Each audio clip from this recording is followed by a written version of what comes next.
শেষ হয় না, ঠিক না? একটা মায়ের গান করে মায়ের গুণ কীর্তন, মায়ের যে প্রশংসা, এটা শেষ হয় না। তা আমি ভাই একটু এই যে আপনারা একটু চাপেন, যে মায়েরা দেখতে পারে না, এই জায়গাটা একটু আসে, একটু আসে। এখন তো একটু আস্তে আস্তে। তো অনেক মায়েরা এখানে এসেছেন, আছেন।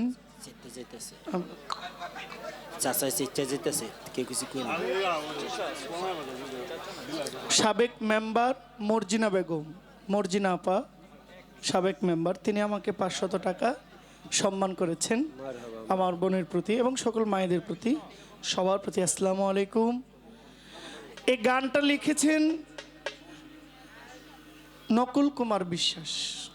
হ্যাঁ, নকুল কুমার বাংলাদেশের একজন প্রখ্যাত শিল্পী, একজন সুরকার, একজন গীতিকার, একাধারে অত্যন্ত গুণী একজন মানুষ তিনি। হ্যাঁ, উনি সনাতন ধর্মের, কিন্তু উনি গান লিখেছেন, যদি আগুন লেগে পড়ে যায় পৃথিবীর সব বইয়ের দোকান, বিশ্ব থেকে হারাবে না পবিত্র কোরআন। কত সুন্দর মুসলমানের পক্ষে গান লিখেছেন। তো ওনারই লেখা গানটা, মায়ের গানটা, আমার যে দাদা ভাই উনি দোকান নিয়ে এসেছেন, উনি আমাকে বলছেন মায়ের গানটা গাই। আমরা এমনিও গানের শেষে 1-2টা মায়ের গান আমরা গাই।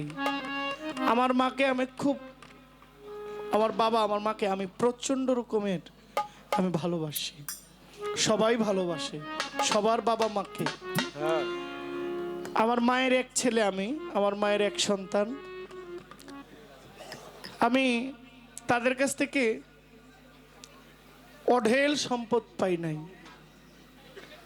কিন্তু তারা আমার পিছনে অনেক পরিশ্রম করে আজকে আমাকে তারা সম্পদে পরিণত করেছেন। এই ঢোলগুলো বন্ধ একটু দেখেন। আজকে আমার মার দোয়ায়, আমার বাবার দোয়ায়, আমার নাই ছিল, এই নাইয়ের মধ্যে আল্লাহ আমাকে আজকে অনেক কিছু দিয়েছেন। এটা আমার মায়ের দোয়া, আমার বাবার দোয়া, আপনাদের দোয়া। তো মায়ের একটা গান আমি গাই। এটার বন্ধ, এটা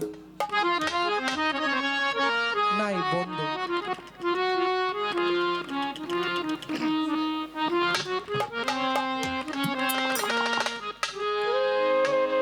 মা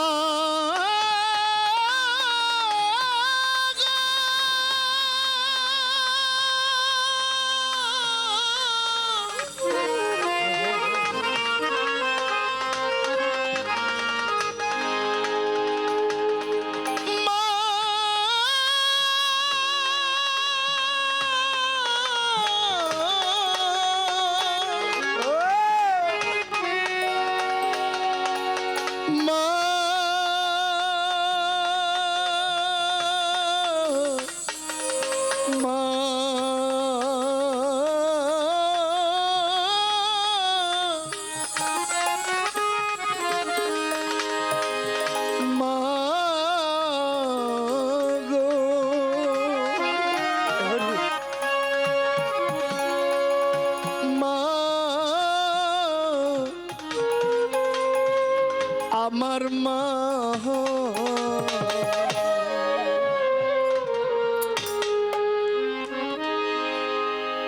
মায়ের কটা নারী ছিঁড়ে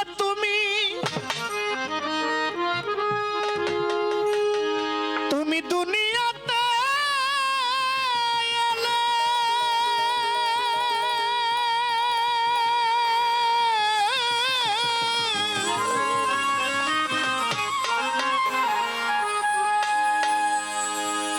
ওরা একদিনও কি হিসাব করে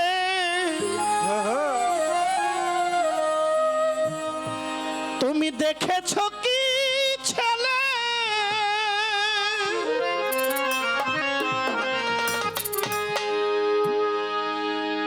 এমন মাকে যারা দাও না খেতে,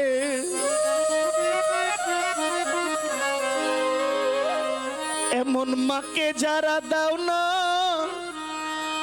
খেতে মায়ের ভক্তি করো না,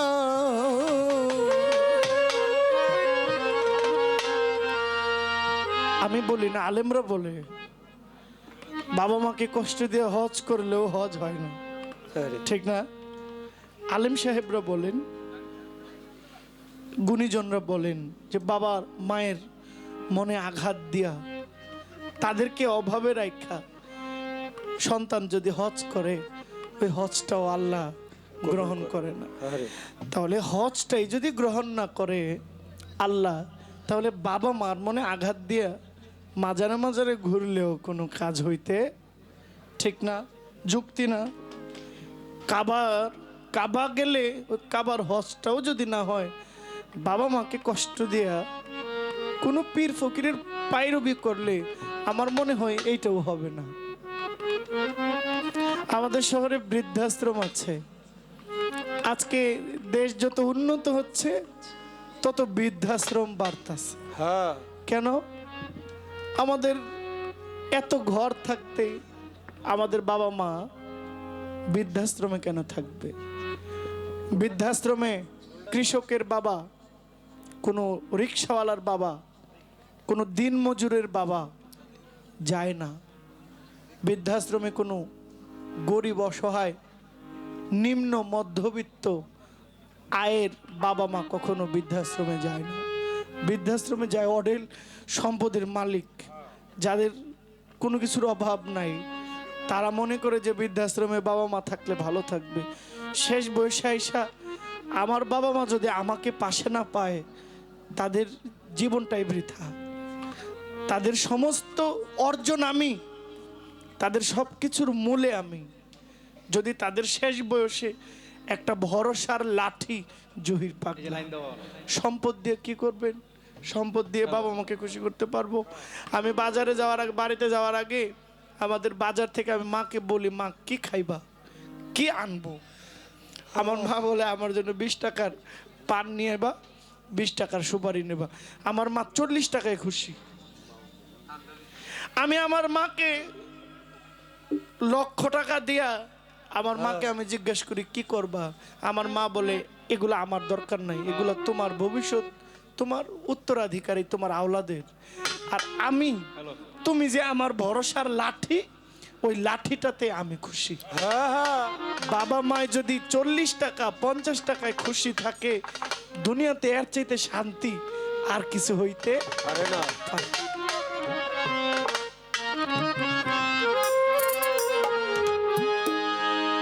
যারা মাকে ভালোবাসো না, তারাই আমার গান শোনো না। যারা মাকে ভালোবাসো না, তারাই আমার গান শোনো না। যারা মাকে অবহেলা করো, মাকে অবহেলা করো, মায়ের কষ্ট বুঝো না, তারাই আমার গান শোনো না। যারা মাকে ভালোবাসো না, তারাই আমার গান শোনো না। যারা মাকে অবহেলা করো, মাকে অবহেলা করো, মায়ের কষ্ট বুঝো না, তারাই আমার গান শোনো না। যারা মাকে ভালোবাসো না, তারাই আমার গান শোনো না।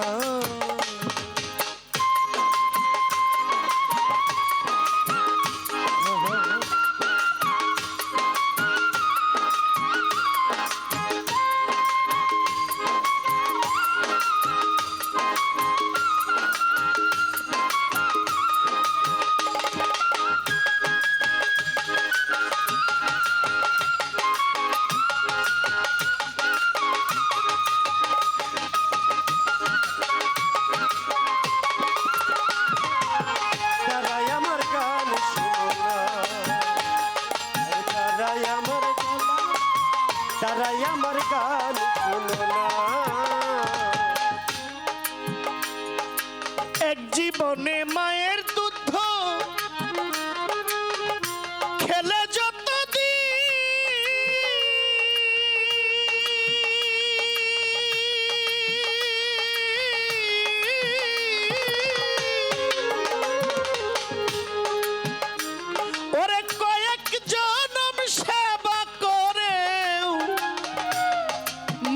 শুধু হবে নারী, এক জীবনে মায়ের দুধ খেলে যত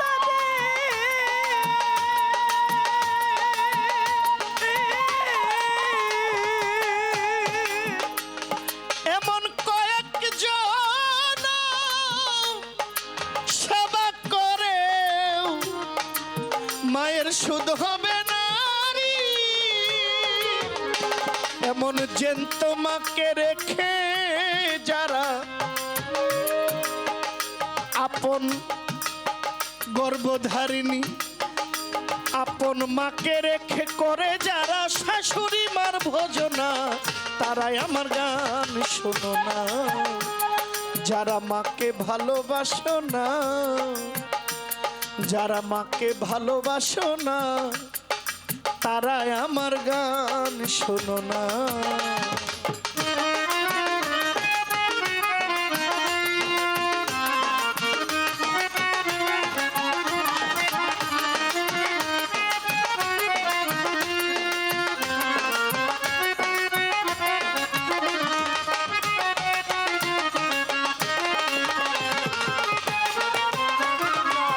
তারাই আমার গান শোনো না, যারা মাকে ভালোবাসো না, তারাই আমার গান শোনো না। আমার মায়ের মতো বান্ধব